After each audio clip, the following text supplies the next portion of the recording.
London has long been the top target for global investors, but there are clouds on the horizon, with an EU referendum looming and Asia's prominence rising. Can London sustain its world-class reputation, or could these factors cause the UK's capital to fall from its world top ranking? Estates Gazette's London Global Real Estate debate heard that while the city's transparency, liquidity and ease of doing deals was a big plus, parts were beginning to look overpriced.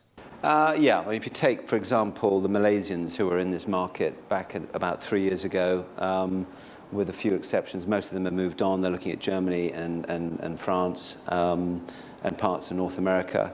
Some of the Chinese investors that we thought would be coming here have looked at the yields, the very highest yields, and said, well, this is not something that we can participate in. But that said, there are others that are there to replace them. So far, so good. I'm not that concerned. You know, we've got a huge amount of capital to invest on behalf of our clients, and it's, you know, 5 years ago, as we came out of the last cycle, it was all about capital.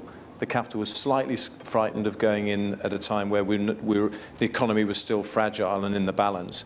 Now, the abundance of capital debt means it's all about product. And if you cut London, as I'm sure Stephen and his team do, there's only a certain amount of deals that the sovereigns can do over a certain limit. So there's not enough for everyone at the moment. And that's my concern, is that will drive pricing to below rational fair value.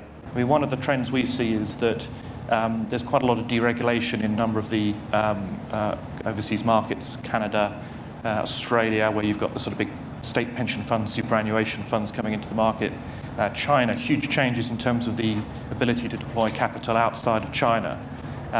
And that means that there's the stock of dry powder we see increasing, not decreasing. We see people seeing that other funds in their market have done successfully in terms of big transactions, and actually, if anything, the sources of capital we're seeing from these jurisdictions and from the Middle East and from numerous private individuals, private houses in China, in Asia, in the Middle East, is growing.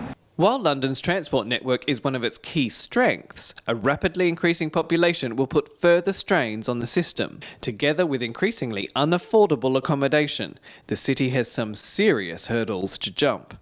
For me, the big question in London today, the big challenge in London, is what I think is kind of the new key worker class of London. So if you look at who the workers are in London, it is all of the service economy. It's retail, travel and tourism, administration. So if you make kind of 30 to 40 grand a year, and you want to live within sort of a half an hour of work, I challenge you to find where you can affordably do that, even if you're renting, let alone buying. Even park the buying question.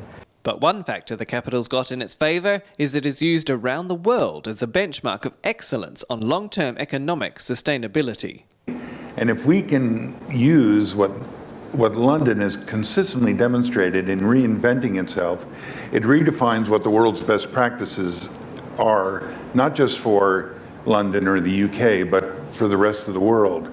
And those elements of quality of civic life, the ground plane that's flushed with a robust vitality of activity, places where people can meet and exchange ideas. The new chambers of commerce are actually the ground floors of all these buildings, not as fortresses with security guards and howitzers protecting empty lobbies, but ground floor planes that actually engage the life of the city and the reservoir of people that work and live in these buildings when they spill down into the city streets. If that doesn't enrich their conversations with their family, their friends, their colleagues, the city goes numb. This is Nathan Cross for Estates Gazette.